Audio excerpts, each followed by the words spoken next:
Hello, everyone. It's Donelle McAdams and Megan, and we are here tonight to show you some things that we talked about, I think possibly last week. And one of those is sandwiching a quilt, and we're going to use the pool noodles tonight. So forgive my voice. I'm dealing with some allergies, and we're going to move on right now. I have just finished sewing the borders onto this panel quilt.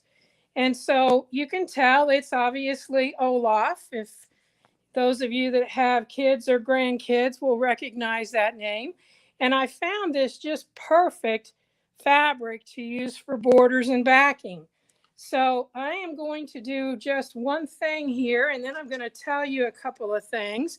I need to trim off an edge. I don't know exactly how it got to be a bit longer, but we're going to straighten that up. And so I'm straightening it up with here, and then we're just going to trim that off.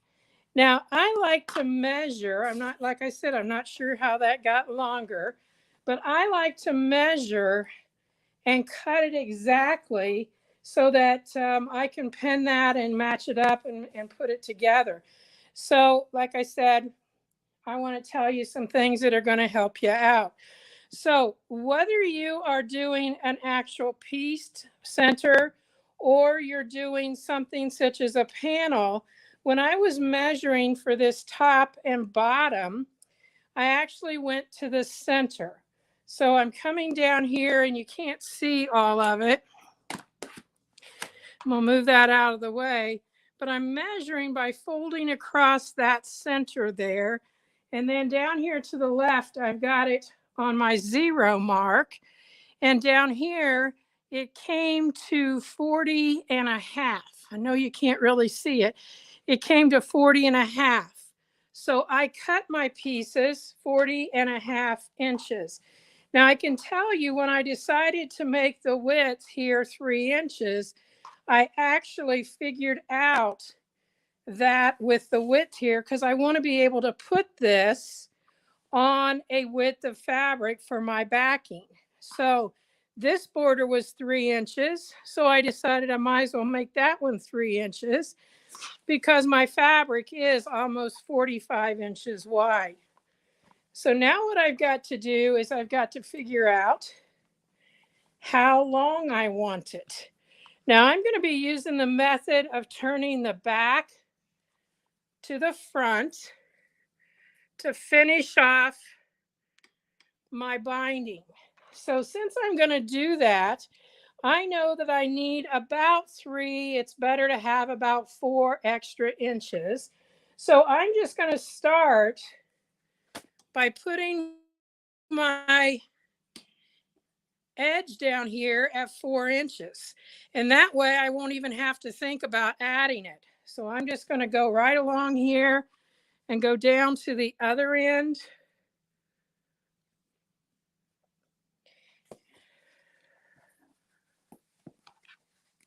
And it looks like we will need, what do I got there, Megan? 51? 51. A little bit over. Okay. So, and I added the 4 inches on at the beginning. So 51 is what I will need to measure. So I need my cutter here again. Evidently, I totally didn't measure correctly because it's about the same amount I cut off the first time. So 51 inches is what we need. So this was a cut down here after I straightened my fabric. So I'm going to show you this all in one screen. So there's 20 inches. Sorry, I know my head's in the way there. And we're going to come to, that was 20, right, Megan? I think so. There's 20. So there's 40. And I just need to put this on 11. So what I'm going to do is I'm putting this here, and I've got that straight across that bottom line, or that next to the bottom line. And I'm going to straighten this out.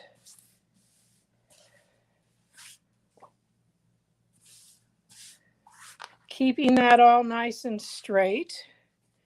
And we're going to cut this on 11.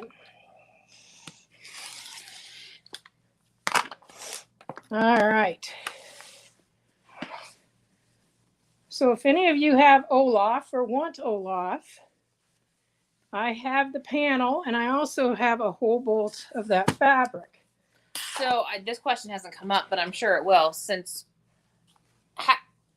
how do you, if you can't get that cut off straight or whatever when you're buying it, how much extra should you account for? I would get at least another 1/8 of a yard so that you can get it on straighter grain. Now, if you don't know what that means, Megan, why don't you hand me one of those bolts over there and I'll show that. It looks like that striped one would be a good one to do. This one? On the bottom, yeah. Is that torn? Yep. Perfect. Okay, great questions, you guys. And I want to tell you, I loved the Q&A last week. That was just great. So this is torn here. You can see that that's torn, but look how far off it is. From down here, where it's straight, to up there. Megan, is that 1.5 inches that it's off? It's at least, yeah, about 1.5 inches. About 1.5 inches. Okay. So let's say I'm going to cut this so that I could use it as a fat quarter. So let's say that we want this to be straightened. So what I'm going to do for today, for the demo, is I'm going to cut it to 19 inches so that you can get the idea of this. So if I go to 19 inches,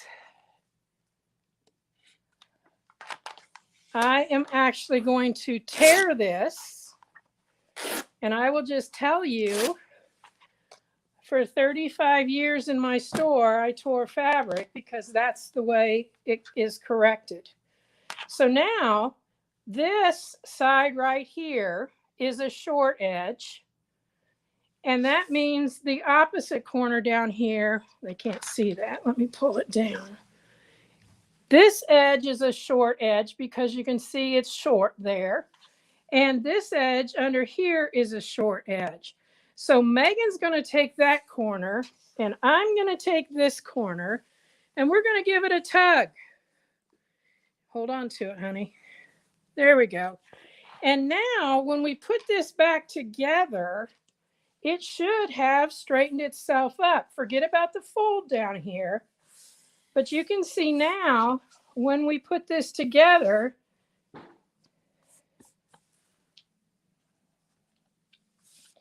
and smooth it out, we have it so that it's not, can you pull it your way?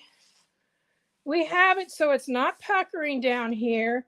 These edges are together, and we're going to be able to straighten it. We've already straightened it, but we're going to be able to cut off like 1/4 inch so that we don't have the little tears, we don't have the frays, we don't have any of that. And now we would be ready to do our cuts across here. So that's a good way to look at your fabric when you go in. And if you see that it's off like that much, then buy like 1/8 of a yard more so that you can tear both ends. Actually, you only need to tear one end so that you can straighten it up. And some stores, like you said, you tear. A lot of stores cut, so you might not be able to see that. So it might look straight, but it might actually not be cut on straight grain. So that's why you might get the extra 1/8 of a yard so that you can tear it and get it back. That's a very good point, Megan, because that's when they cut it with the rotary cutter, you can't tell if it's on straighter grain or not. And so if you get that extra 1/8 of a yard, you're probably not going to lose 1/8 of a yard, but that's going to give you enough that you can tear one end and you can see which is the short side. So we saw that this was the short side, which always means the other side, the opposite, is going to be what you're going to pull on. So, you know, it just really makes a difference when you're working with your fabric. So I don't know if any of you have any questions on that, but I can tell you, I said, someone's asking, do the selvages meet at the top even? Sometimes they do, and sometimes they don't. You can see that these will, if I just hold them in place, and again, that will be dependent on the brand of your fabric sometimes, how they've rolled it together. And if you're wondering how these fabrics get off grain, let me just explain that real quick. Most of you know that there's like little holes in your fabric. And what that is these go on a roller and they are held in place. That's why there's little holes there. They're held in place by like little pins. And if you think of the old tractor fed printers, that's how that happens. And how it gets off grain is they don't get directly across from each other. This one gets hooked on one set of rollers, and this one might not get hooked on the same set. So as they go through, this is not the printing process. This is the putting them on the bolt process. And so as they get rolled through there, they're off and they get stretched out of place. And that's how that you can get them back, by stretching them the way we did. Now, how far they're off determines how much you pull. Because if you pull too much, then you're going to have to take the two other ends and pull it back. So if it's off like the 1.5 inches, you saw Megan and I just kind of gave it a little tug. But if it was off like 4 inches, and sometimes it can be off as much looking like that. And if it is, again, this is your short side, that would be your other short side, and you would pull a bit more. So Donna wants to know, does this work on crooked cuts? You should always be able to get it back on grain. Now, if it's printed off grain, there's nothing you can do. You just have to decide how you're going to use it. Because if it's printed off grain, then you really kind of want to go with the grain. And sometimes panels, that really applies. So today, when I was preparing this panel,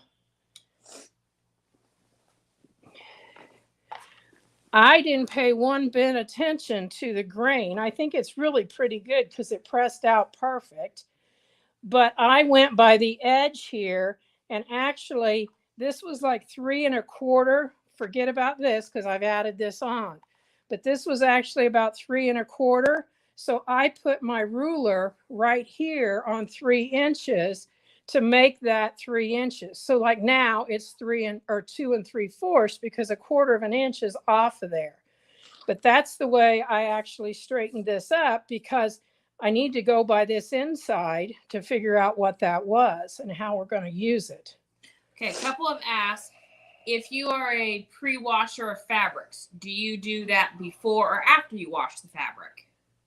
I would straighten it before I washed it, but I would not cut off the ends. Like when I said it's ready to go, you guys are asking great questions. So if you straighten this, you're probably going to have to do it again after you wash it anyway. So you could wash it first and then deal with it. But once you've got this, if you cut this, then you're going to have a fresh cut, which is okay. But I'm going to tell you how to keep it from unraveling. I'm going to take those 2 corners, and I'm going to take these 2 corners, and then I'm just going to take my scissors and go like that. Now, this is going to ravel once and stop. It won't ravel anymore. Now, a little hint is, if you're a pre-washer, let's say that you went to a sale and you bought a bunch of fabric and you came home and you pre-washed it, but you weren't going to use it right away. This is your clue that it's been pre-washed. If you get it out 2 years later and it's got this cut off of here, you'll remember that it was pre-washed, because don't do that until right before you put it in the washer. And then that way you have a pattern going of how you're going to do your fabrics, so that you know that, oh, I haven't used this, but guess what? It's already got this little cut on it. It's pre-washed. So Lillian wants to know, can you do that with the straightening and everything? Can you do that with fat quarters as well? Yes, you absolutely can. And the thing with it is, you just want to take a little, when I say a nick, it's like this fabric right here. If this was a fat quarter that I had just purchased, or let's say it was a 1/2 yard cut in this case, but it could have been a fat quarter. If I cut this right here, it would be a fat quarter. But what you're going to do, let me just go ahead, since we're working with this fabric, I'm going to take this and I'm going to tear that. Now I've got a fat quarter. So if I want to get this on straight a grain, mine already is, but I would just come down here and I would come in probably no more than about a 1/2 inch. So you're obviously going to lose a little bit. I would then go ahead and I would tear this. If you cut any less than a 1/2 inch, you're not going to have much to deal with. But then you can look at this and go this way, and you can see, is it straight? Or if it's not, let's say it's off like this. This is my short end, meaning the opposite is my other short end. And I'm just going to go like that. So that goes on this. So Linda wants to know, so is selvage edge straighter than the folded edge? Not than the folded edge, because you can see right here, I have the torn, that's straight a grain. Do you see how when I tore that, it's printed straight? Okay, you see that? That comes right together. So it's printed straight. So when I fold this up here to the selvage, if I take that up there, when I smooth this out, I should be able to have this right down here again be so that when I put these together, got to get a hold of it. It's not straight there. When I put these together, see how that's still straight? That's my fold. They're coming together so that they're still straight. Now, if you had purchased this and they had been cutting it off, I mean, when I say cutting it off grain, then this is what you might end up with, looking like that. And so that's why getting things on straight a grain makes all the difference in the world in your projects. And when they are finished, it makes it so everything kind of lines up much better. So that's Dee's question. If she doesn't straighten, didn't know, didn't do it, whatever, how's that going to affect her quilt? Well, it doesn't affect it as much if it's an overall print. Now, the two I've chosen, because this was perfect to pull out because it's got stripes, it's obviously going to matter because these would not be going the right way. They would not, be perfectly up and down. You can see this right here. This is one that's printed, but look at that, because I've got it on straight a grain. Can you see how this is all just perfect right along there? All of that just comes right to the bottom of that particular line. Well, if it wasn't on straight a grain, that wouldn't be that way. Now, if I was super, super picky, I just cut these and used them.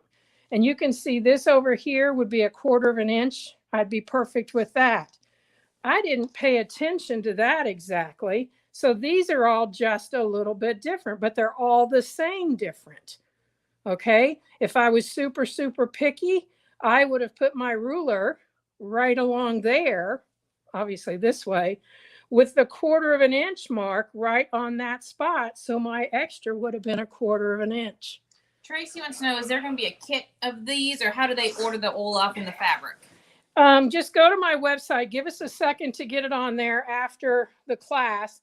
because I don't think it's on there right yet. I think Olaf might be on there, but I don't know if your fabric is. The fabric is not, because it was just one that came in within the last, I don't know, 2 or 3 weeks. And I'm kind of behind right now getting fabrics up there, but I'll get it up there. And I'll have information. I know that the borders were 1/3 of a yard.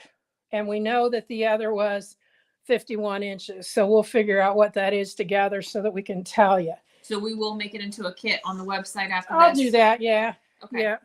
Okay, so what we're going to do is I need to press this crease out of the middle here. So you want to do that, I'll Megan? press it. Okay, so she's going to press that crease, and I'm going to get the batting.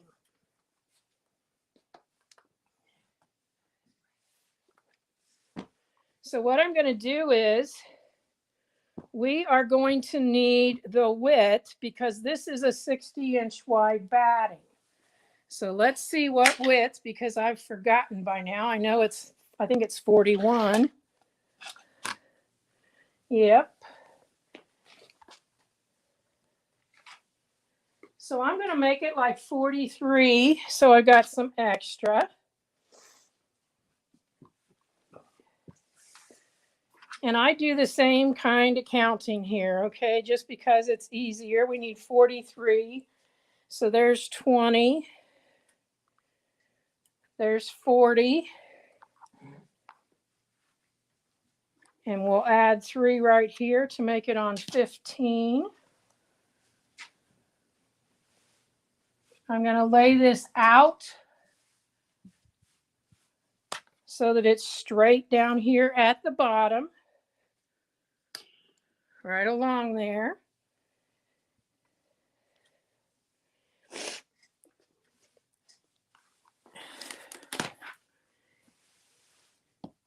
So we're going to use 2 rulers.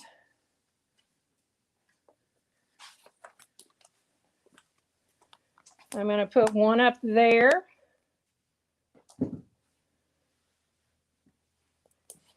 And one down here. I guess I need to go farther that way because I can't reach it. There we go. Hand. I do. And are we on 51 or 15? Sorry. 15. I'm upside down. Okay, I got my ruler upside down too, which doesn't make any sense. Okay, so you want to put yours over to meet mine? I'm on 15. I understand, but the ruler's a bit crooked. Okay, so let's hold that, honey. And then we'll go like right there. Now we're good. Gotta get those lines straightened up.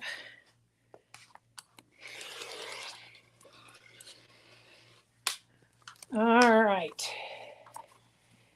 So now what we're going to do is we don't need all of this.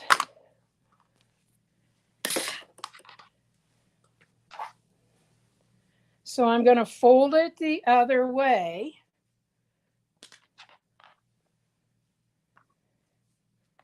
You want to even those up, Megan? No, because I always freak out on this about stretching it. Okay.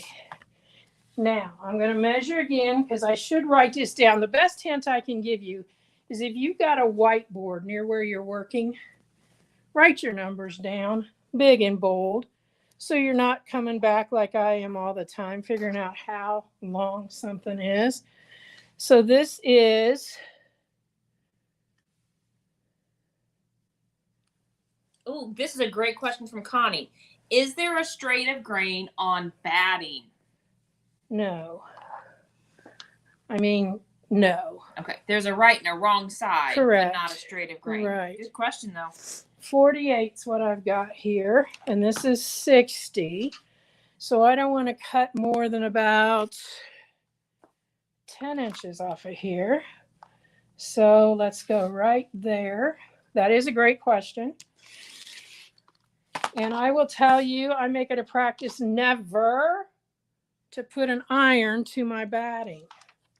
Now, you might have to, obviously, after everything is together, but you're not going to do that just to get a crease out.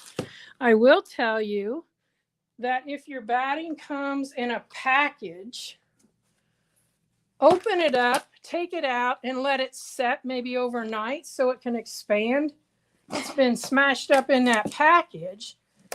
It's not going to want to come undone immediately. So give it a little time to get out of that package. Now you saw that batting was on a roll. So now what I'm going to do is we're going to show you how to use pool noodles. See if you can make that go up higher. Okay. How's that? There we go. Perfect. All right. And first, we're going to start with our backing. Now, Megan's already pressed it for us. And it's selvage to selvage. And we're going to lay it wrong side up. And so we're going to find a line over there that you guys can see. Now, I haven't got the selvages off of this, and it won't matter with this because they're going to get cut off when I do my turning. So what she's going to do is we're straight on our cutting board, and we are going to put the pool noodle over a little bit so that it's straight on there. 2 questions about batting before we move on. Wilhelmina, nope, sorry. Joyce says she pre-washes her batting. I've never done that. Okay. So it's totally up to you. I'm not sure what that would look like. So. And Dee actually irons out her wrinkles in her batting. What's wrong with that? Because you said you don't iron it. You might want to steam it instead of press it, because batting the way it's made, you might be compressing it more. So you might, I got a little steam iron today. I don't know for sure where it's at. It was less than $10. Let me see. And what batting do you use? I like Quilter's Dream.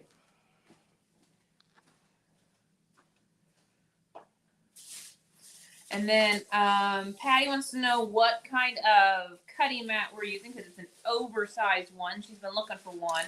This one, I'm upside down. Sullivan's? Did I say that right? They're on my they're on my website. Okay. Yeah. So I got one of these steamers. Okay.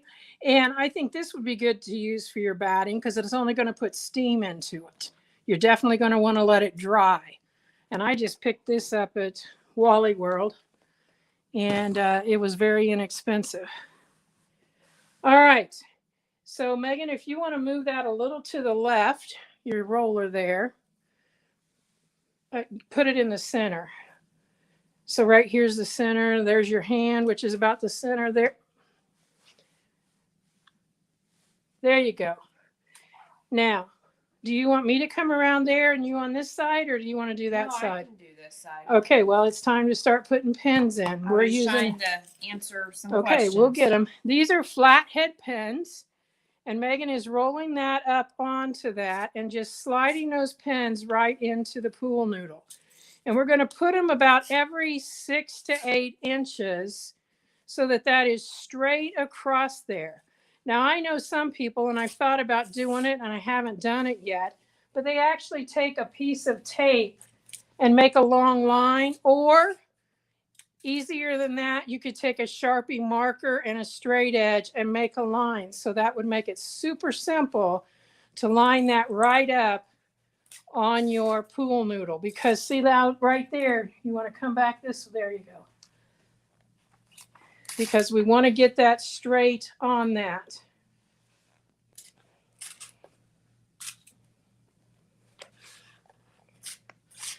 Now that that's all on there, I can see that those last 3 are up a little ways. So you might want to take those last 3 out and come ever so bit this way. Just kind of roll your hand from the back to the front. Nope, not quite that far. There you go. Now put your pin in there and then continue that on down just a little bit, just a little bit more. You're okay. And then the end, just roll from your hand. There you go. Perfect. All right, so now what we're going to do is I'm holding this. We want to keep this out nice and flat. And we're going to roll it up till we come to the point where she can't go any farther. And then she's going to pull this towards her. That's a whole lot nicer than the quilt we just did. It's so much shorter. Well, and I will tell you that we talked about this last time. And if you have a large quilt, you're going to put 2 pool noodles together and just tape them with duct tape.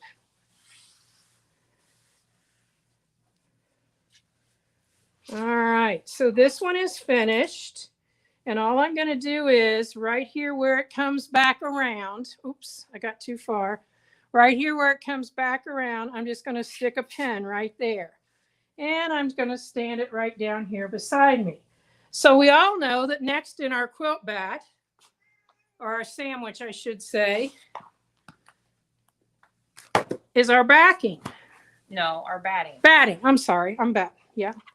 Now, I don't know which way is up, so we're going to test it. This is long ways, Megan. Okay. So we want to get this so that it's long ways. But remember, it's pimples down and dimples up. But the way you can test it if you can't see it is to take a sharp straight pin. If it goes right through, that's the right side. If it gives you a little bit of a hesitancy, and this one did, that's the wrong side. And which side do we want up? We want the one that goes right through. And you can kind of see there's a little bit of a pimpling there. And on this side, there's a dimple. Okay? So we need to So turn it. wait a second. Let me try it again.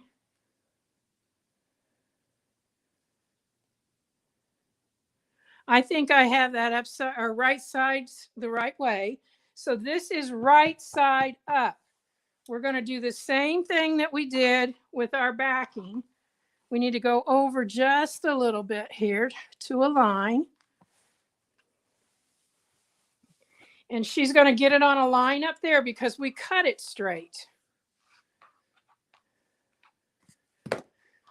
Now, while she's doing that, I'm going to show you.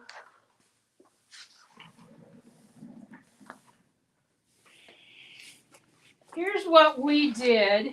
Is it okay if I show them that now, Megan? Yeah. This is what we did with our scraps because I keep all my scraps.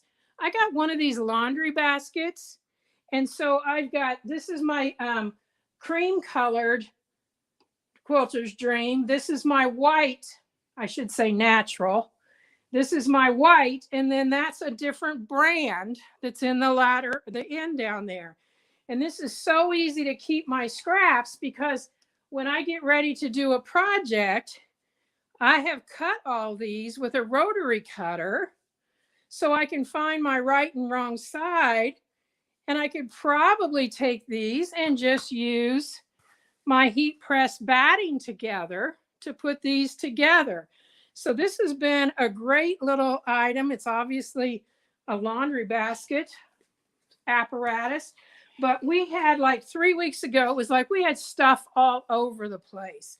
And I said, this has got to stop. We got to get this figured out. So Megan saw that when we were out shopping. I said, that's perfect. That's what we're going to do. So Lily wanted to know what the circumference of our pool noodles are. And I just measured they're about 3.5. Oh, that's the diameter. Oh, yes. I did the wrong math. Yeah, that's the diameter of them. But you can get them narrower and they work just as well. Okay. These I bought during the middle of winter. So I had to get them off of Amazon. But you can go to the dollar store and get them now. Are we ready? Yep. Okay. So we're going to do the same thing. And again, you could have, because this was cut batting, you could actually have made a mark on there with a Sharpie pen. Needs to come just a little more, Megan. There you go. Because I can't see.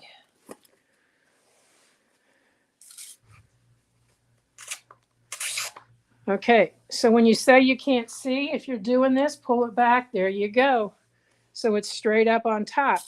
Now I can tell you this size, you can kind of do it by yourself. It's always easier to have a helper, preferably one that understands wording, not like Ruthie or Boo Boo.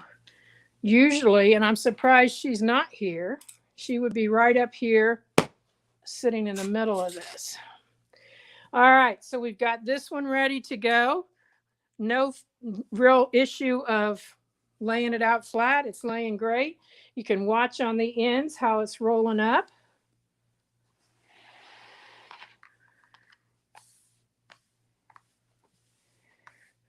We did a queen size a couple of weeks ago. It's already been quilted and gifted.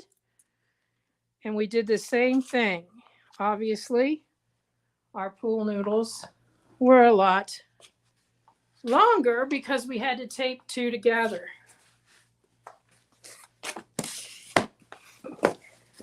Now this one, we want right side up.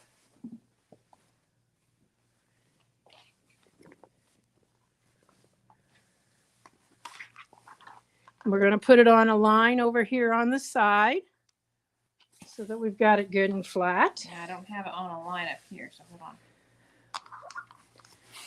Okay. Now we got to get it over here on a line.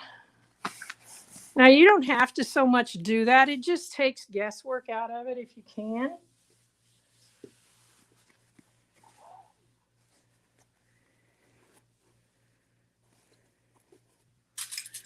And the flathead pins just make it easier. You can use any kind, but this way when it rolls up, it's not sticking up. A little bit more this way, Megan. Towards me? Towards me, Okay. yeah. There you go. And I will tell you that if you start out with something like this panel, I mean, obviously, you know, I'm going to use background fills on this, and it's going to go fast. We may not get it done. We may have to finish next week. I think a couple of weeks ago, I hinted that I wanted to do this. And this one needs to come a little farther that way. That better? Yeah. So I'm not sure how far we'll get, but we'll do what we can. Uh-oh. There's a pin. And while she's doing this, I'm going to make sure I'm rolling it out flat. Now, what if, since this is a panel, there's not many seams, what happens if you've got a quilt that has lots of seams? Do you have to do anything different? You really don't have to do anything different. Just make sure they're pressed before you lay it down. Now, this didn't line up. That doesn't matter. Okay. All right. So now we have all three ready to go. And what we're going to be doing first, obviously. Jenny wants to know, how do we keep it straight on a large quilt? Well, basically everything we're showing is what we did on a large quilt. You just kind of watch as you're doing these sides. And that's why I say when you're putting this together or you're getting your fabrics ready, the straighter you can keep them and not have extra sticking out like just a batting that's not cut right, you know, that has edges and everything. You just might want to take a few extra steps to begin with. Okay, Megan, I can't remember which way. Are you going to have them or am I going to have them? These. Whatever you want. Okay, then I'll have them on my side. Okay. This is going to go as if it rolls out this way. The next one is going to go like this. And then the top, I just need to switch it around because we rolled from her to me and now we're rolling back that way. Okay, so they're all in position. So she's going to take these two. I'm going to take this one about midway here. I need to get my spray because we're spray girls here. I'm using the June Taylor Quilt Basting Spray. This bottle, it's almost empty. I hope we can get through this one. But you can see how nice and clean that nozzle is. It's not getting all over my fingernails and all of that kind of thing. So that's what we're going to be doing. So I'm going to open this up, take that pen out, lay that down. Now, do we need to lay this on a line? Yes. Okay. And again, it's just what makes it Move it to you easy. a little bit. There we go. Okay. And we know that we cut our batting a little bit smaller. So what we're going to do is make sure we've got it central on there.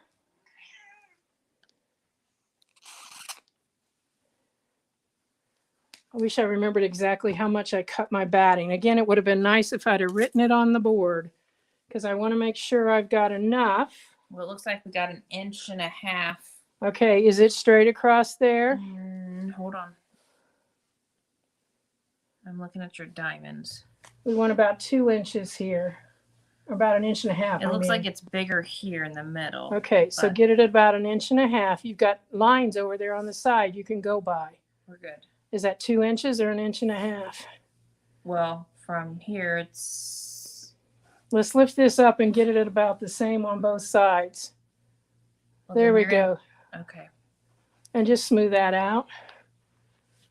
Okay, so what we're going to do is we're going to take this and I'm going to roll this back towards me. Now you'll develop a pattern of this, but I'm going to be spraying this backing. And then Megan's just going to simply roll this batting towards me and smooth that down. Not much I need to do there. Not much you need to do there. And so I've got 2 of these up against me right here. And now we're ready to put our top on here. And this is going to go pretty much right on top. I'm going to leave a little extra batting down there. And then does it need to fit right on the edge of these? Well, obviously we like need batting underneath our borders. So it needs to lay on there. I need to have batting under every bit of this fabric. I've got more batting down on this edge. I didn't know if you needed it even on both sides. Well, if you want to pick that up and get it pretty even, that would be great. I don't have this much extra. Oh, I need to pull all the way to the edge? Okay. Needs to show just like 1/4 inch. How's that? Yep. All right. Now at this point, you can see we've got just a little bit there. We got it on here straight. And before we go any farther, she's going to pull from the underside of our backing towards her because I don't have even 6 inches there that I could spray. Okay, so we're not just going to pull it towards you. All right, stop. I can't reach that far. Okay, let's get it right here. And then we're going to take this and you're going to stop about right there and hold that.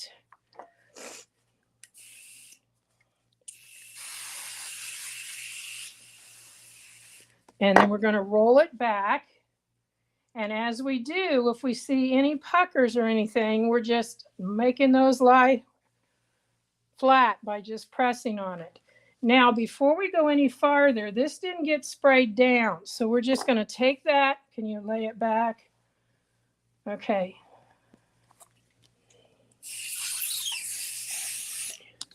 I don't think they saw that, Megan. You want to show it? Yeah, okay. So she sprayed that, and then we're laying this back down and smoothing everything out. Now, one of the reasons that I told you guys to measure through the middle and not just sew this on, but to have the correct measurement is because now you don't see any puckers in that. Everything is laying nice and flat. Yes. 2 questions. Jenny said, I thought you were meant to spray the batting, not material, when using spray glue. It doesn't matter. And then I think it's Becky or Ron and Becky. How do you control the basting spray so it doesn't go beyond where it should be? It seems I always get the tabletop and floor sticky. I don't have any problem with this one. I mean, it just stays right where you've got it. You notice that we're not very far off of the surface. And right over here, there's nothing on that. Megan, run your hand across there. Is there anything there? Mm-mm.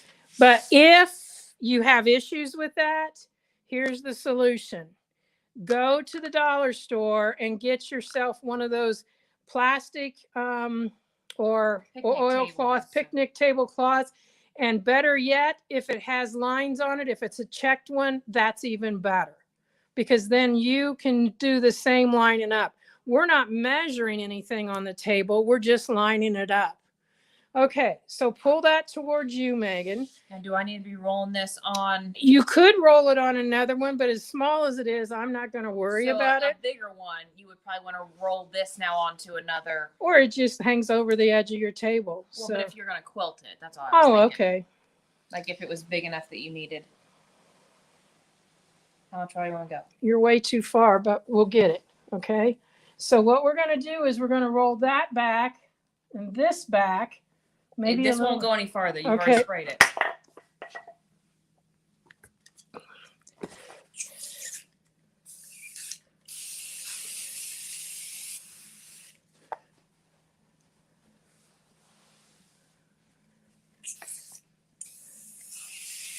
You can see there's not going to be any overspray because I'm right down there on it.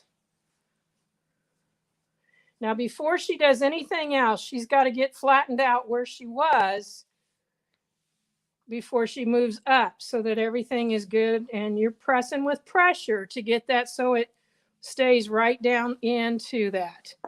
So I'm going to come right here.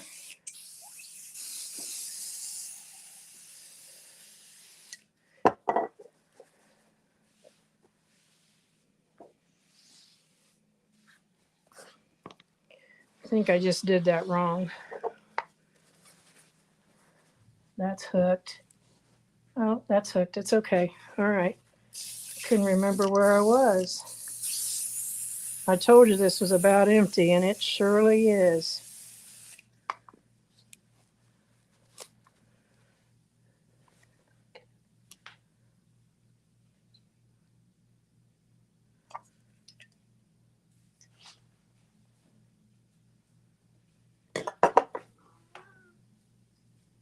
I don't know if I have another one. Hopefully I can get through this.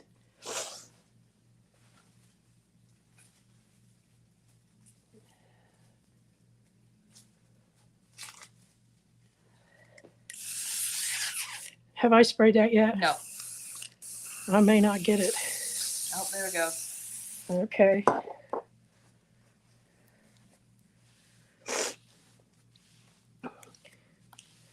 Now, before we go any farther, you're going to need to pull it towards you.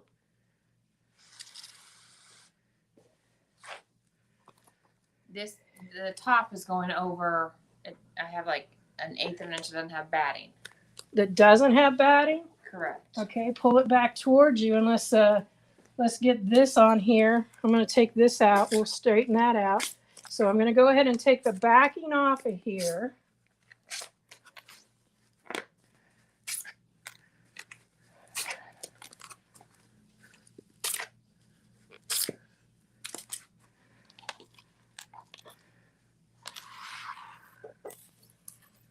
Get these pens put away before they end up on the floor. So there's one noodle down.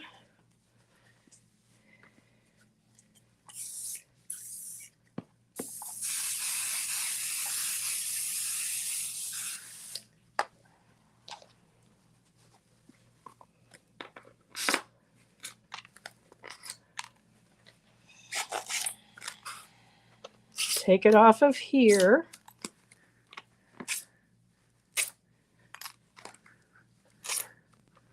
I know some people only put about 5 pins across there, but to keep everything good and straight, it requires more pins. And I think that's the better way to deal with it. And so before we do anything else, Megan said it's off over there in that corner a little bit. So what I'm going to do is pull this towards me.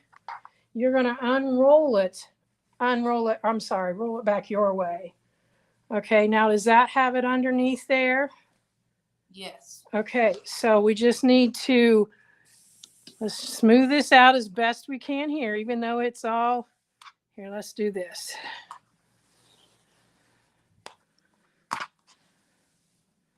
Kind of give it a little bit of a tug. And then kind of head it towards me just a little bit if it's not.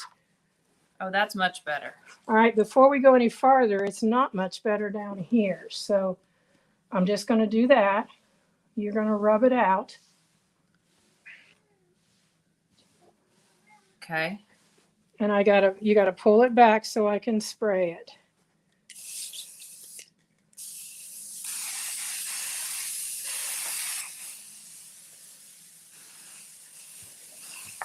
Okay.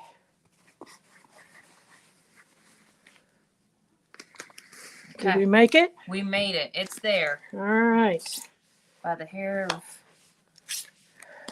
what is that, your chinny chin chin or something? So remember, we're going to be cutting it even after we've quilted it. We'll be cutting the top and the batting even because we're going to pull the backing to the front to create our binding. So I don't know, you can see over there, we've got a good 1/8 inch. So we're going to be fine after we've quilted it. So this is all together now. Nice and square and flat and connected. And let's just, as we go, look at this back. We don't have any puckers back here. If we do, we want to get them out, but we don't.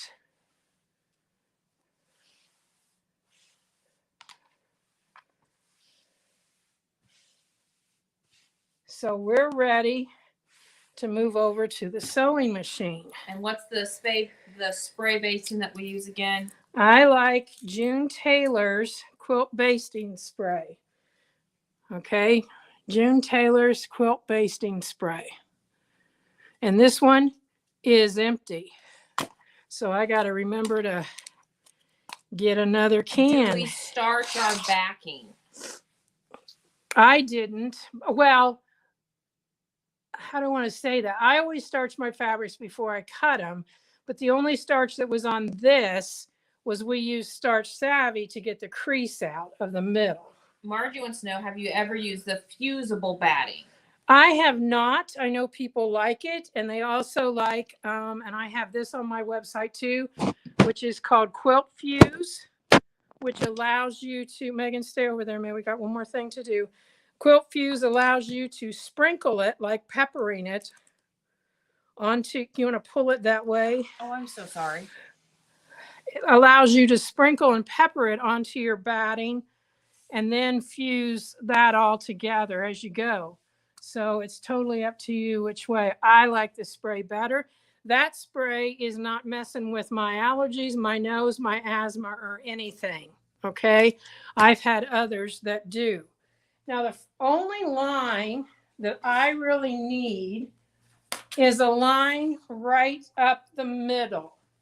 And as I said, I've already pressed the front with Starch Savvy. And you did that 2 layers, right? 2 layers. And that means that my markings will come off. Now, I don't know. We got to find the center of this. So put that on the blue. And that right there is how many? 24? Yeah. Okay, so I'm just going to make a little mark here. That's 24. 25, 26, 27, 28, 29. So half of 29 is 14 and a half. So we're going to come to the middle, go to the white, line up on the blue and mark in the white, 14 and a half. So that would be 14 and a half. Just to check it, simple math, go the other side. Is that 14 and a half? Yeah. Okay, so then what I'm going to do is I'm going to come up here and I'm going to do the same thing to make a second line. And we're going to connect this.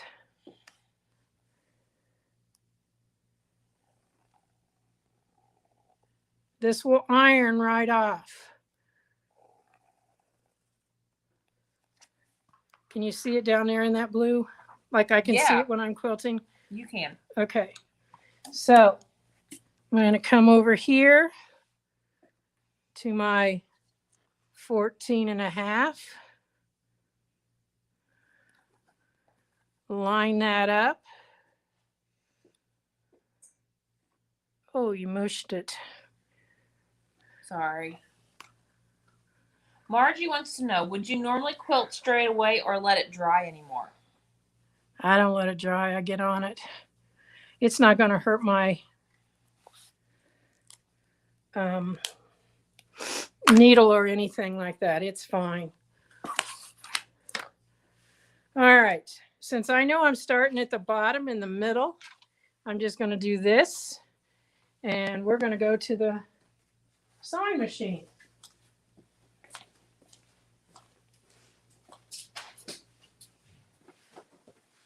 So I'm going to grab you guys and we're going to go on a trip.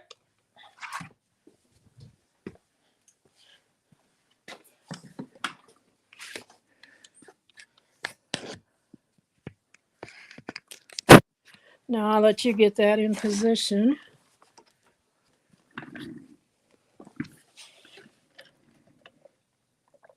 Does that work? Yes, ma'am.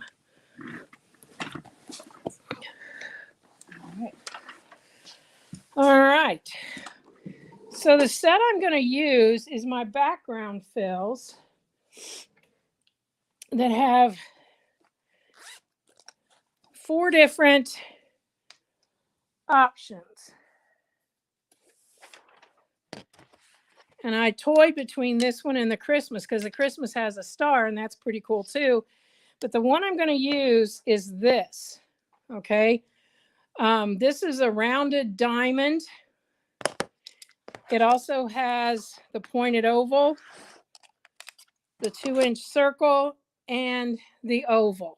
I guess you can't see it there. All right.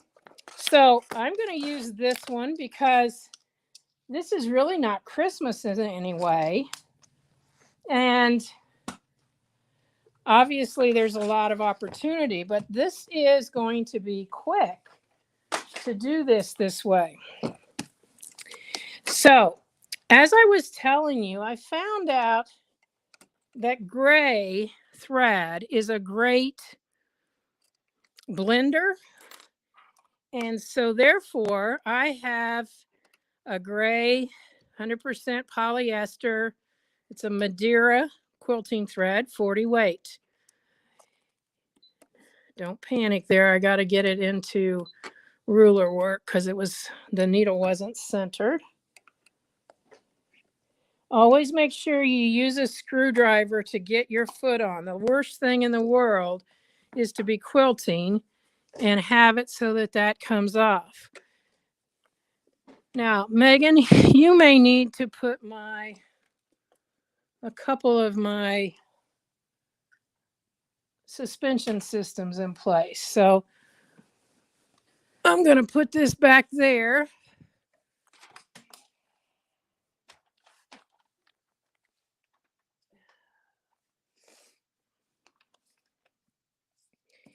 And we are going to start here at the bottom. I'm going to leave this so that I can do something different in that. I have my bobbin already filled. And like I said, this is a light gray thread.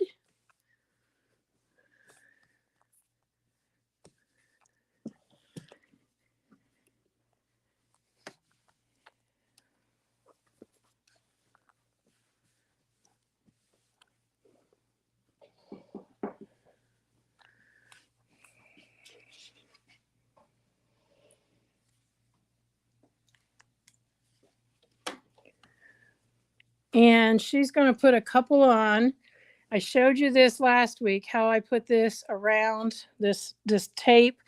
And I found out that I'm out of this narrower one, but I have the wider one, which means it's better because you could just use 2 of them. So if you see it on the internet, on the web page for sale. Now she's hooked up my suspension system. Do you see how cool that is? All right, and I will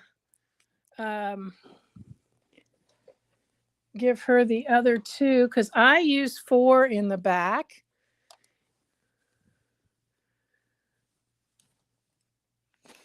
So there's what it looks like. I thought I was going to show you. Let me get it here a second. On one corner, there's 2 of them holding that in place. And then she's putting the other 2 on the other corner. So I just mainly use them in the back. All right.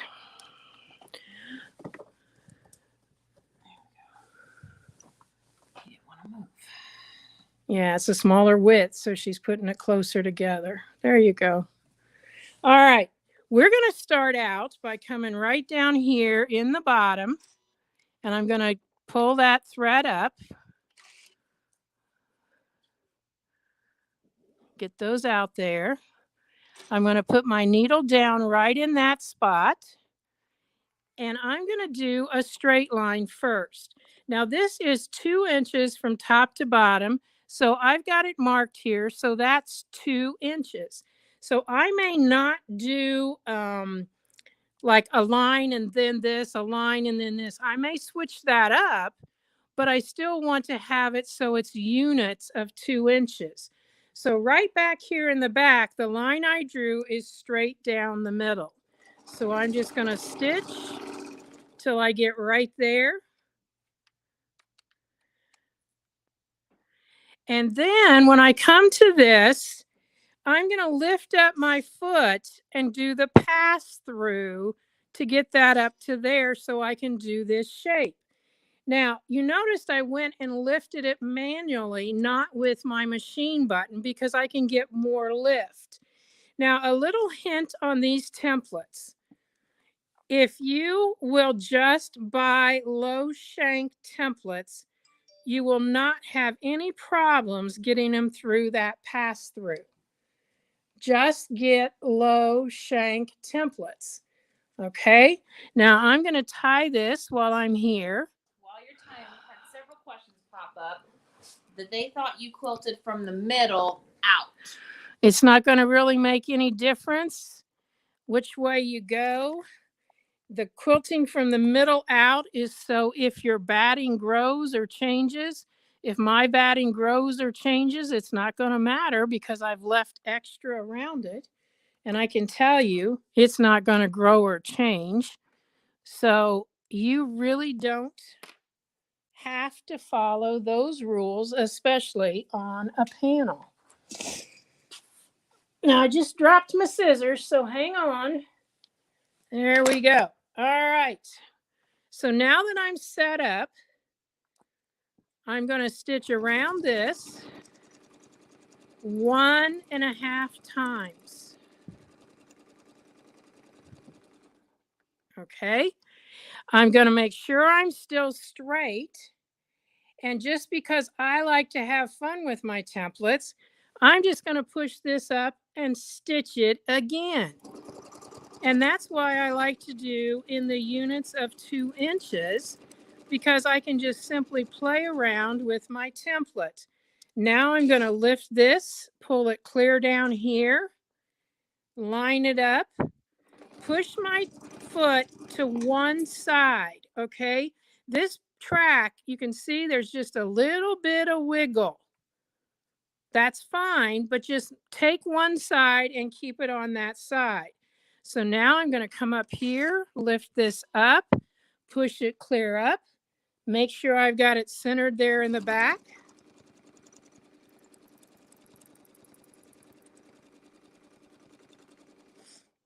This. So you must have said something about using low shank templates with a high shank foot. Yep. Okay.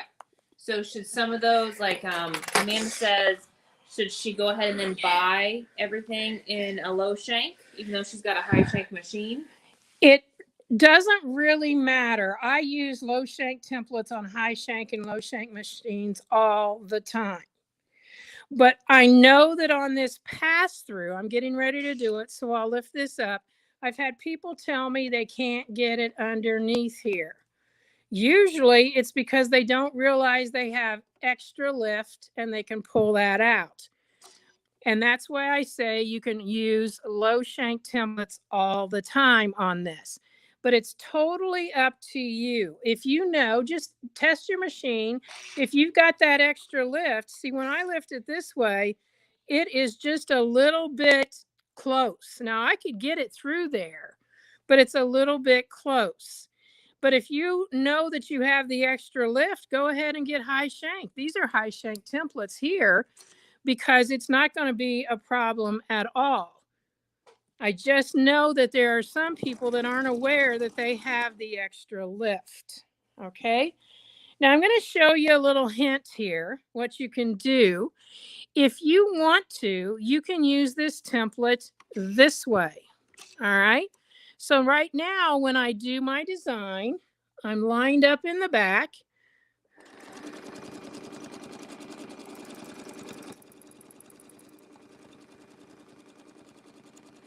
And so when I go to do this, I come all the way down here and just line it up now. And then all I have to do is stitch back until it hits. So it's just kind of a help. Now, I hate to do this to you, Megan, but you're going to have to go free up my quilt back there, and you can just let it go freely and we'll be fine. And right now I've done this one here. I'm going to go ahead and I'm going to take this through. And this time, I think I'll do 2 of these.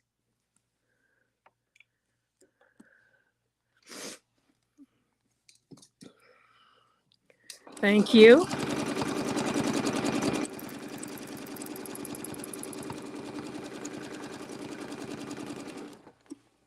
Wait till it stops to move it again.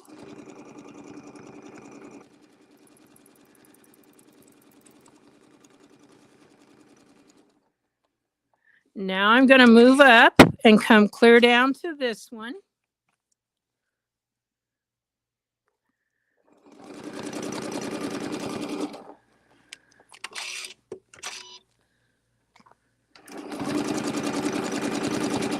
And you could do just one of these and then a 2-inch line and just keep that pattern going.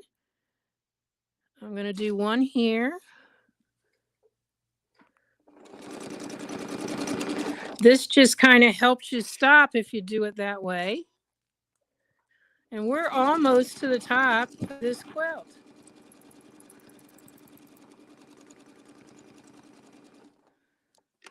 Now, under awesome conditions,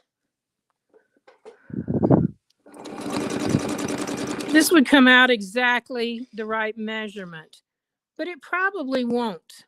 And so what you want to do is have it, if you can, so that it's a line to finish and not the whole thing. Now let's just take a look and see. Yeah, it's a little bit farther. It would be right on that line if it was just perfect. So what we're going to do here is we're going to finish this, but we're not going up to that line. So what I want to do is this etching, I want right there so that I stop exactly where I want to stop. Okay, now that I'm stopped there, I'm going to go over one way, left or right, 2 inches. So what I'm going to do here is I'm going to line this line up, and I'm going to make sure that the center is right there because I want to stitch right on that edge. So I went over 2 inches. Now I'm coming down, and I don't want a straight line right there. So let's see, what are we going to do?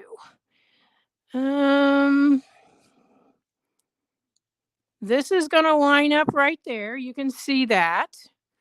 And so I'm just going to come down.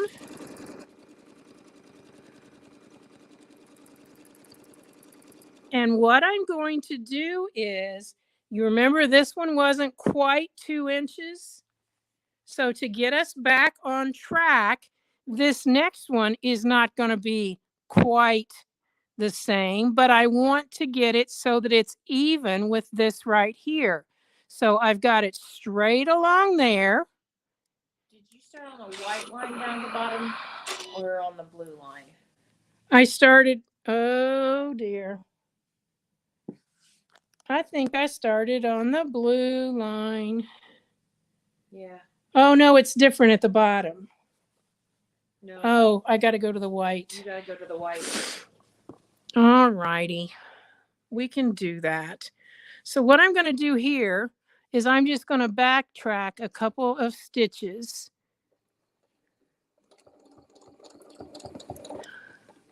And I'm just going to cut my thread so it's secure. And rather than start by taking this out, let's see what happens if we finish correctly. So I'm going to line that up right there. And I'm going to come in here.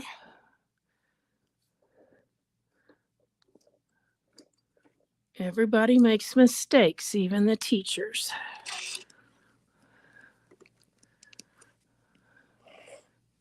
Thanks for pointing it out.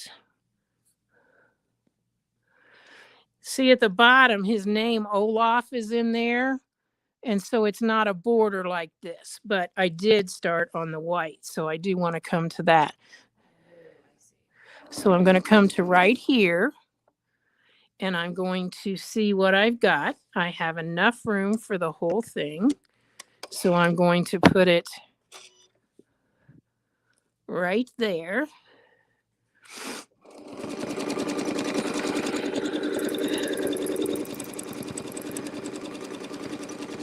And in the case of this, we're not going to go across there. We're just going to come over here and come down to get everything working correctly. So I'm just going to backtrack here. And then I'm going to cut that off. And this I'm going to secure before I go any further. I guess I need to get it so y'all can see it.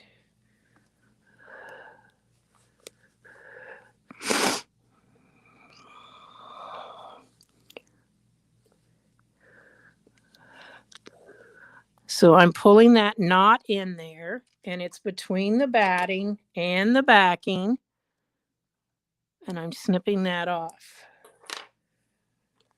Now, we will work out the same thing. I'm not going to worry about this at this point because really you can hardly see it to begin with. So I'm going to come right here, and we're going to come right, see I've got that lined up right there. We're going to come right in here because that's a design. We don't want to put a design here. We want to put a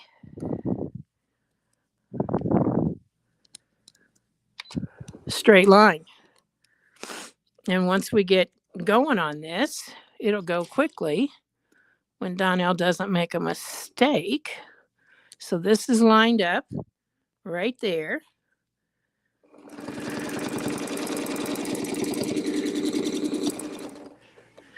Now, I am going to go ahead and attempt, if it doesn't work, we'll rip it out.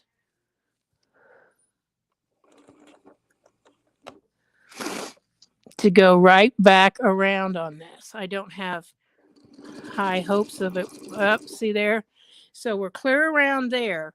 I can rip this out later because all I need to do is get down to here. So let me take my spacing gauge. It looks like we should get it. We almost did, but we can take that out. Okay. So now, hopefully, we're on a roll. So what I'm going to do with this, remember, is I want this straight line to be the length of that. So it's just a little bit shorter, just that much. But I'm able to line this up. So I come to there. I'm going to come down. This is lined up right with the top of that. This whole side is lined up.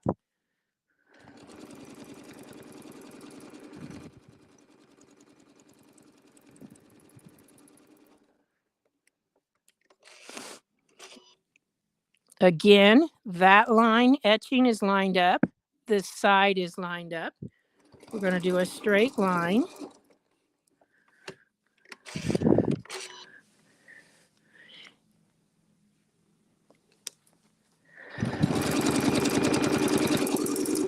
So question came across, you started from the bottom to the top. The lady has used your quills and started from the top to the bottom. Is there any advantage either way? No. Now here, I'm going to do two side by side, and they'll touch each other.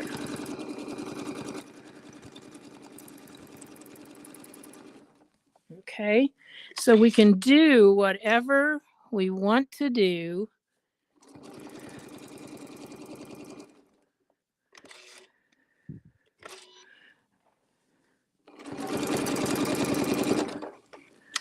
You can switch templates. In other words, you could put a different template in here.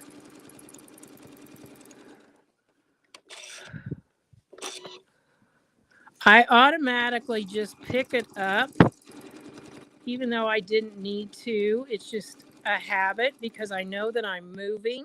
So if you're wondering what in the world, why did she do that? It's just habit, because obviously if I even don't need to, I'm doing that.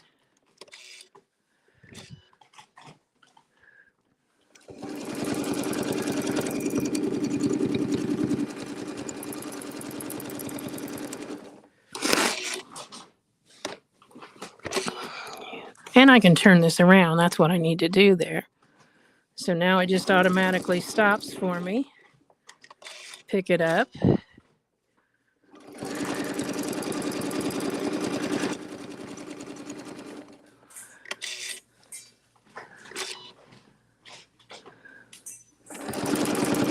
Uh-oh. I've done that before. For those of you that didn't notice it, you'll see it here in a second. I didn't move my template in the direction, so I ended up stitching through the center of it. Right, like I was just going to do there. That's wrong, you guys. That is not what you want to do. Fortunately, I lined that one up much better. Now we'll come down here and we're going to come right to the bottom. So I'm lining this up right along there. I'm just laughing at myself because I did that. Okay, now we're going to go across.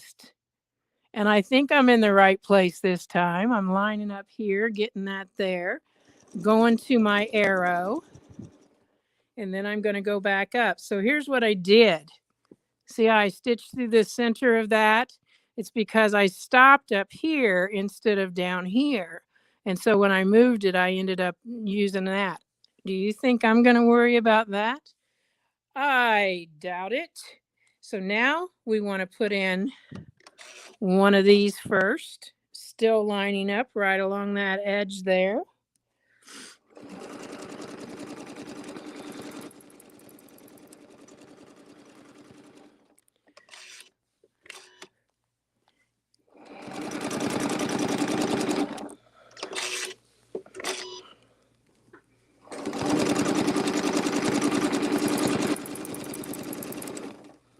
Oops.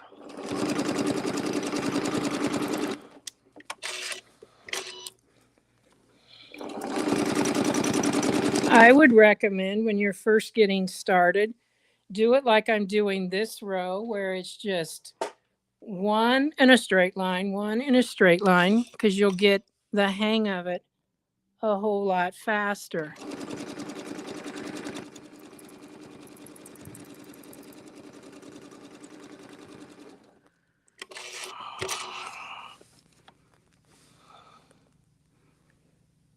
But I do like to be able to just automatically stop So I am going to turn that around.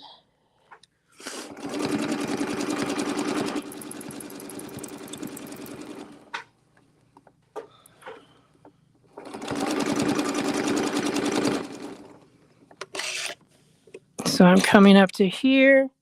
I'm lining up here, lining up here.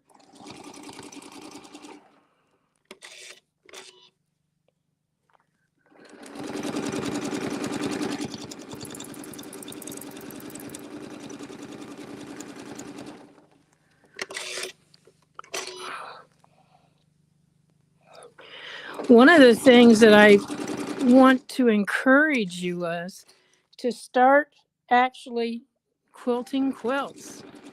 Working with a panel is the easiest way to get started because you don't have, a whole lot to prep for it, but it will give you experience in working with these larger projects and allow you to see that you can do it. And of course, if you're just getting going, I would recommend you take my class on the university from beginner to quilt, because it truly is from beginner to quilt. And it's just always fun to actually find that you can amaze yourself with what you can do. So we're almost back up here to the top.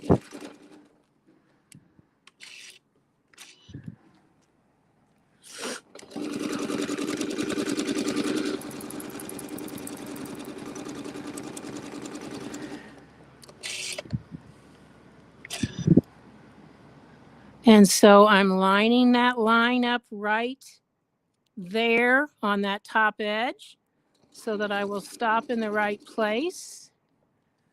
I'm going to go over in this direction. So I'm going to line this up over here and come to that line there. And the first one we're going to do is going to be this,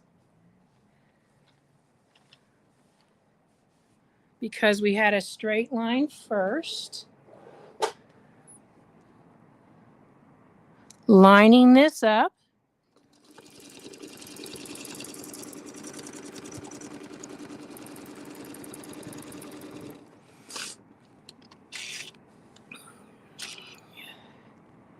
And what I'm going to do is I'm going to come to that. It's going to be a shorter line so that I can pretty much stay the course on my 2 and 2, because see, now this is right lined up here so that it'll be the right size. And you're going to start to see, because you have made that one little adjustment, that these will go in a diagonal across there. If they don't, it's no big deal.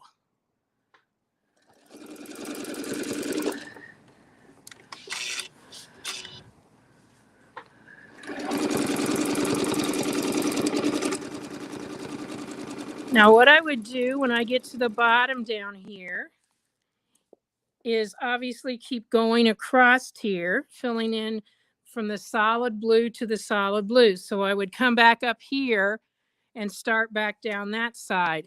I'm going to go out into the border because I think you'd like to see what I do in the border, because I only have, I guess I do have 2 borders.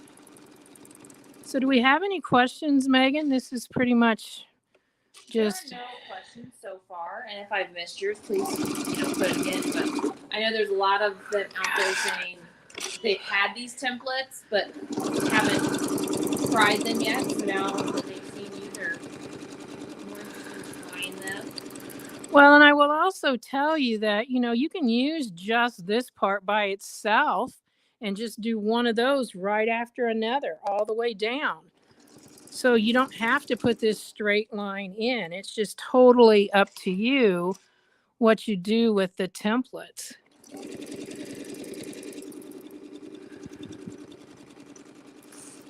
Here is one. Patricia asked, What is the difference between these templates and those that we use for the snowflake? It's just a different template set. I think they look a lot alike, but they're not.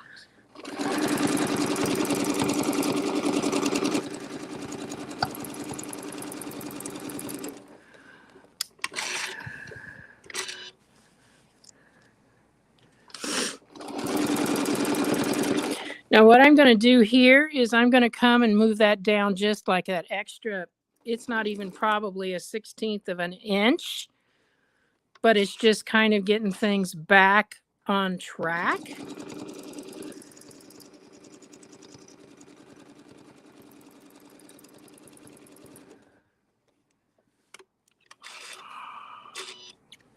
Give yourself grace when you're doing this. For those of you that are perfectionists, that's going to be difficult. I am going to take this line down to the bottom of there.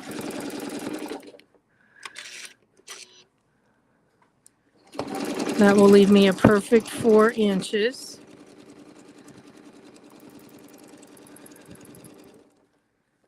So that I can finish right on this line. And I'm just going to backtrack a little bit and cut. So you can see what we've got going here. Olaf is getting quilted. Got a couple of removals that I got to do there. But other than that, we're just doing that, quilting that direction. I've had some people tell me they've done it side to side, and that's perfectly fine. You can do whatever you want to do. Now, what I'm going to do with this is I'm going to start in the middle. And remember, this is my middle here. And I'm going to take this same template, only I'm going to go this way with it.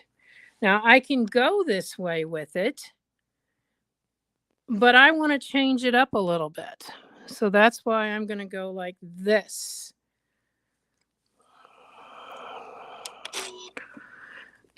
Now, I could measure everything out, or if I start in the center like this, I'll just work my way out one side and come back and go the other way, which is what I'm going to do here.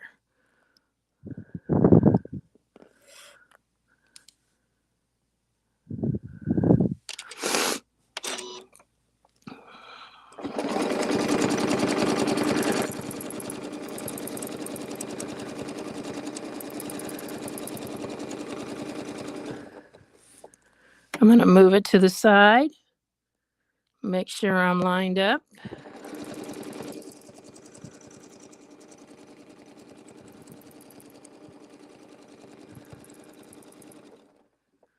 Move it to the side.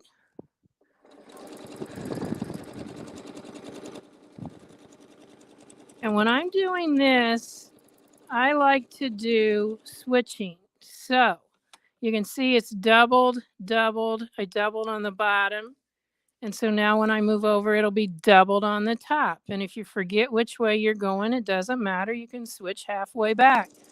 So in this case, I need it doubled on the top. So I'm just going to switch and go back like so.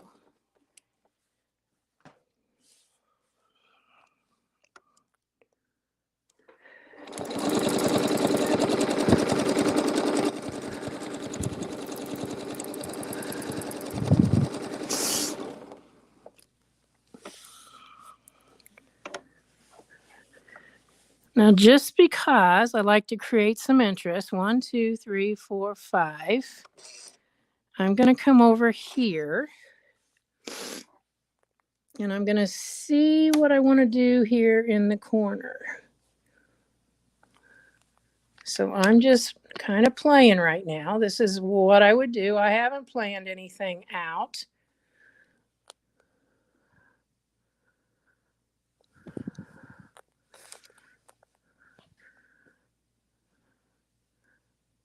Okay. So what I'm going to do here is I'm going to make a 2-inch line.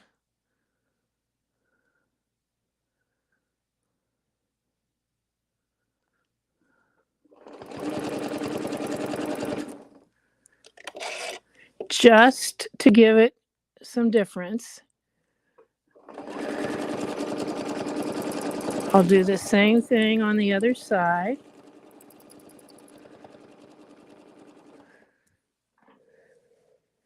And now I have 2 inches to go to my corner. So what I want to do is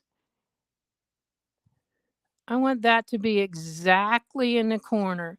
So watch if I just kind of pull my fabric a little bit. Did you see that? It was like right there. And all I did was go like that and pull this in place. And now it's exactly to the corner. I don't know how that works out. It just does. Now, I can stop here.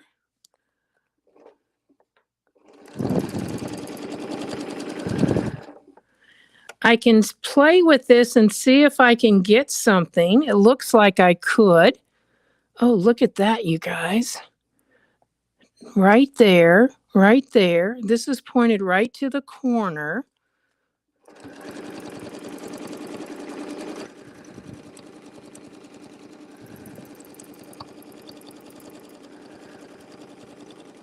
No, I don't know what I'm doing. I'm just playing. So now I've got to remember going around the sides. See, this one, I have the point here. But going around the sides, I had the point going this way. So that's what I've got to do. Now I need to do this one.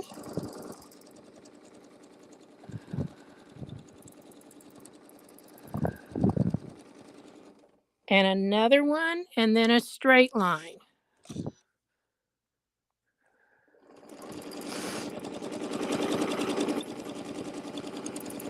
And I want this to be up on the top. Just love having it so that I can just keep quilting and not have to worry about pens in my way because I have sprayed it.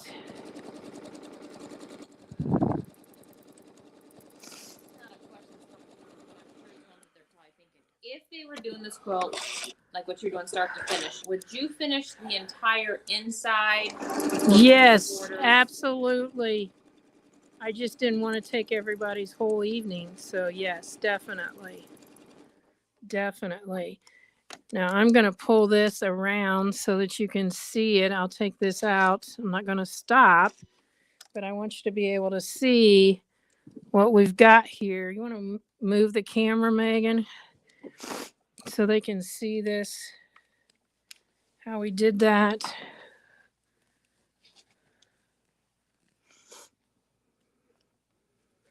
I'll probably come back and do something down here. I don't know what that might be. I would just do another one. Do another one in here. I could do that. But this was only to get my 2 inches even. So I was down here. If you want, that's more than 2 inches. But that allowed me to get even down here.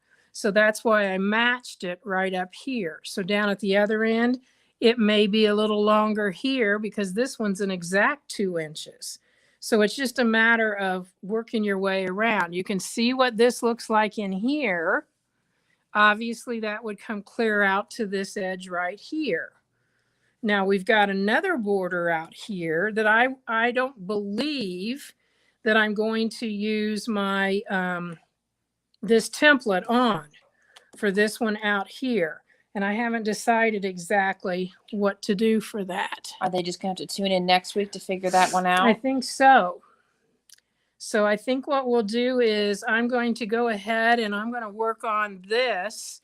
And then obviously I'll have to get some of this finished. I may wait. So if we have some people that join us that weren't here, so I can show them that.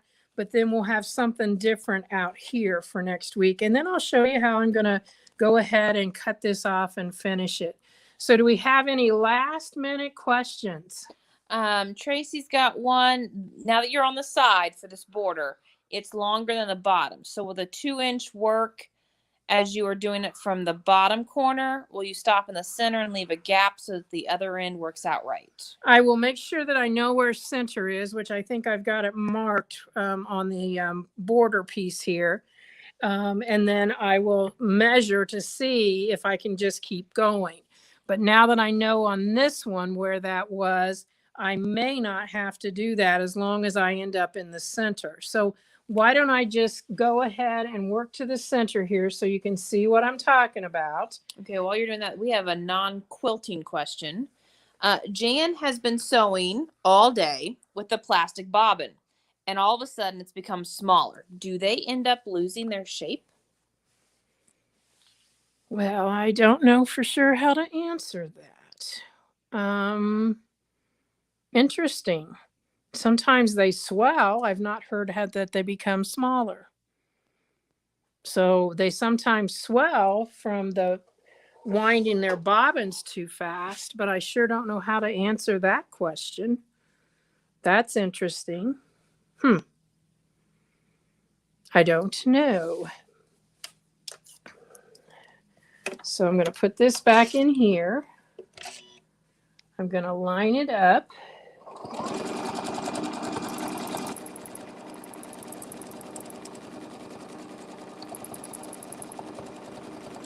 Now, obviously, if I wanted to, I can put another straight line in there just, as long as I mirror it on the other side, or I don't even have to mirror it, just so I like what's coming along. So I know that right here, I'll just mark it. Ooh, I don't want a Sharpie. Right here is my center. So we'll see how we do here.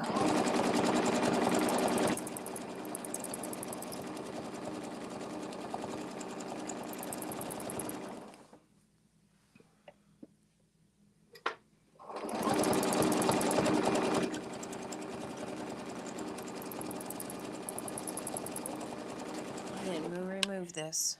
Sorry, guys. So from where my needle is to this point is 2.5 inches. So what that means, I am going to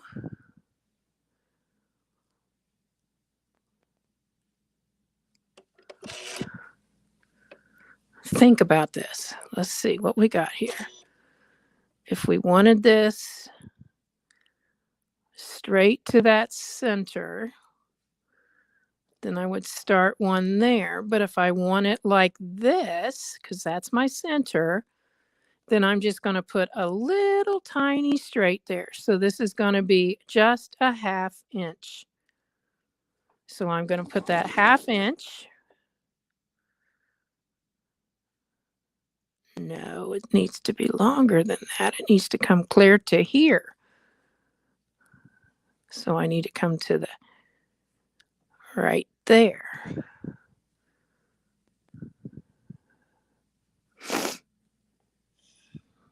Yep. You got to learn how your tools are marked. See, now that's right on the center there.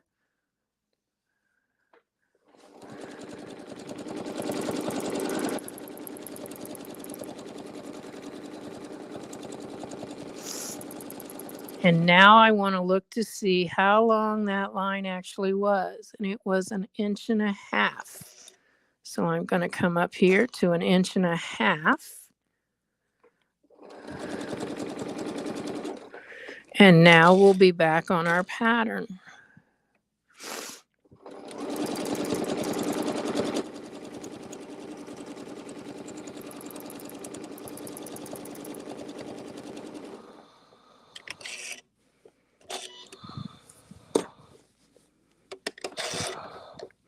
I heard some of you screaming out there, no, no, no, Donelle, that's the wrong thing.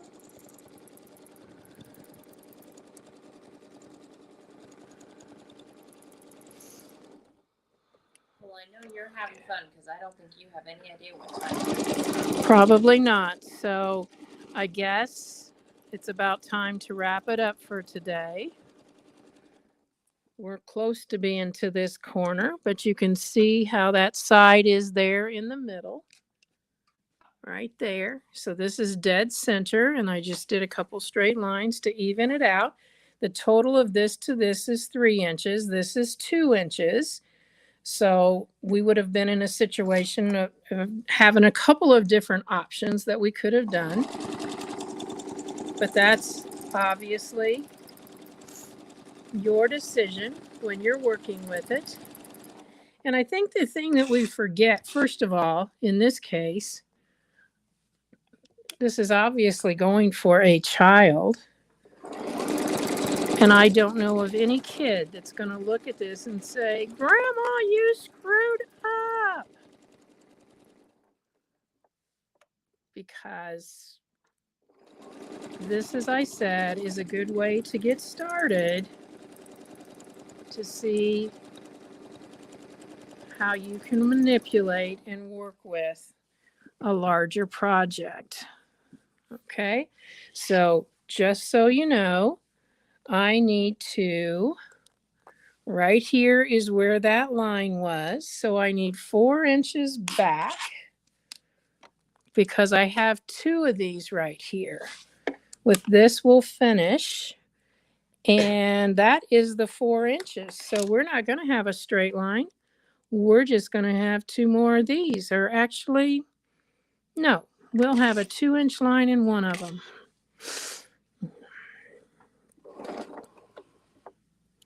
Putting this right on that edge, right here, making my straight line.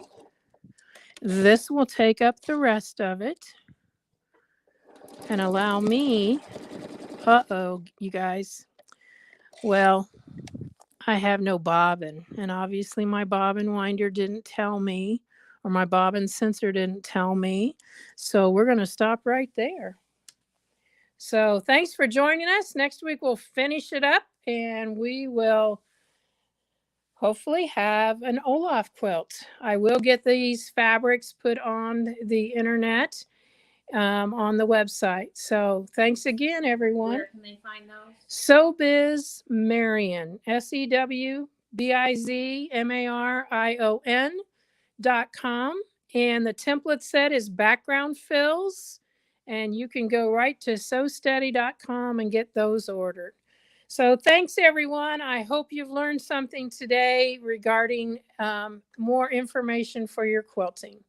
Bye now.